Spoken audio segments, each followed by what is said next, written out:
Friday evening's Arena looks at the work of Andrei Tarkovsky, the remarkable Russian filmmaker who died recently, including an interview with him in which he talks about his early life with his parents, his art, his films, and his theory of the cinema. That's in Arena at 9:30 on Friday evening. And now, here to introduce our film club is Derek Malcolm.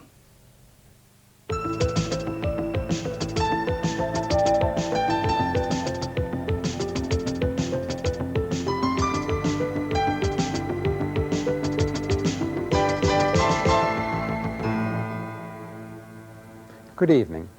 Tonight we have part 2 of Bergman's 4-part Fanny and Alexander for you, and after it, one of Bergman's classics from the 50s, Sawdust and Tinsel. In case you missed last week's opening episode of Fanny and Alexander, let me briefly tell you that we're showing the complete version rather than the shorter one made for the cinema, and that it centers on the well-to-do Ekdal family living in a Swedish provincial town shortly after the turn of the century. The family is dominated by Helena, the widow of a patron of the arts who had bought up the local theatre years ago. It's now run by her son Oscar, and her other 2 sons are Gustav Adolf, a philandering restaurateur, and Karl, a boozing professor. Fanny and Alexander are Oscar's children, and in the first episode we saw the family with its attendant wives and children and servants celebrating Christmas. Gustav Adolf, the philanderer, starts a liaison with Mai, the maid. Karl, the impecunious professor, quarrels with his wife, and Alexander, an intelligent and imaginative child, watches everything going on, unaware that his happy world is about to crash about him. So far, this has been Bergman in his most joyous mood, reveling in some of his own childhood memories and orchestrating his wonderful cast with all the experience of 40 years as a filmmaker. But now the mood gradually changes. Childhood has its terrors as well as its joys. One thing we notice as Fanny and Alexander progresses is how comfortable Bergman is with the period setting. He's never been too fond of modern Sweden. And with his large cast of familiar Bergman regulars like Harriet Andersson, Alan Eidval, Erland Josephson, and Gunnar Bjernstrand, here playing his last film part before his death. And of course, he's aided by the superb camera work of another Bergman regular, Sven Nykvist, one of the very finest cinematographers in the world.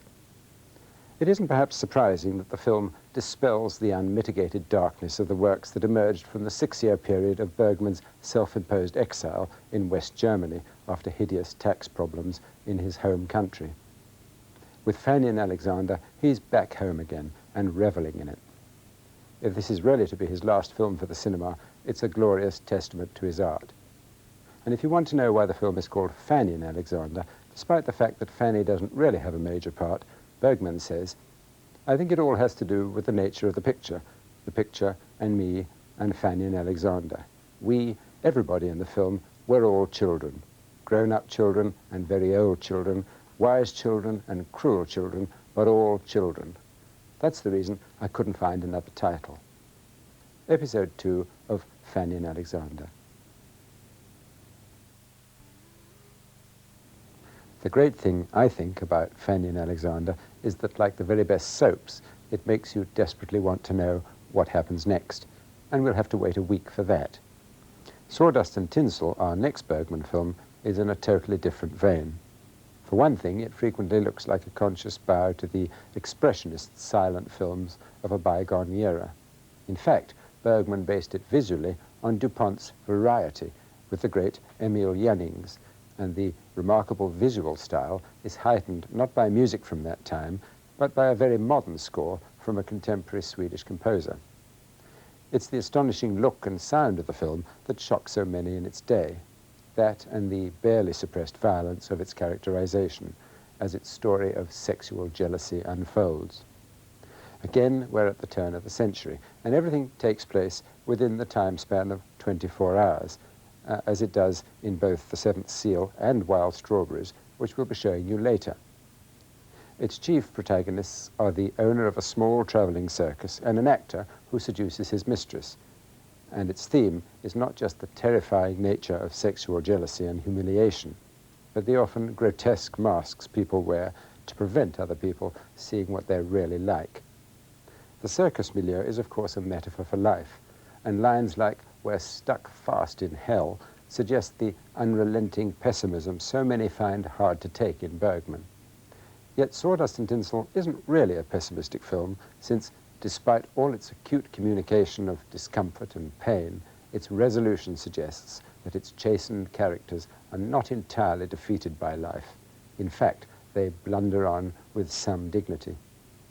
But what the film shows us above all is a quite remarkable talent, striving for the kind of heightened realism that could make something memorable out of what might otherwise have seemed a very ordinary story.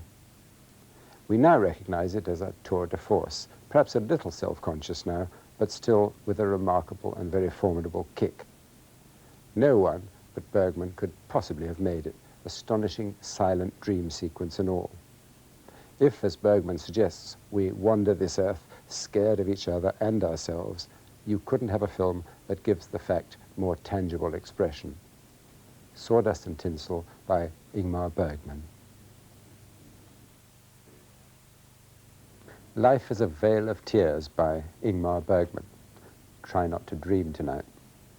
Next week we have the third part of Fanny and Alexander for you, and following that, another of Bergman's classic films from the 50s, the remarkable The Seventh Seal. Sleep tight, if you can.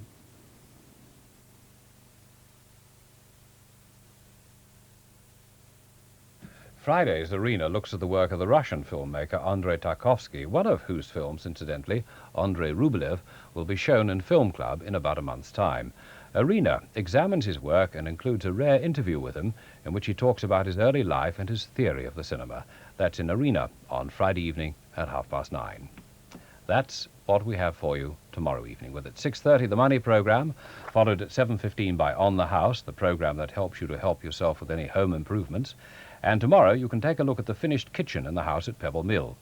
There's the first of a new series with David Attenborough at 7:45, The First Eden, the story of the Mediterranean, how it changed man and man's radical effect on the landscape and its animals and plants.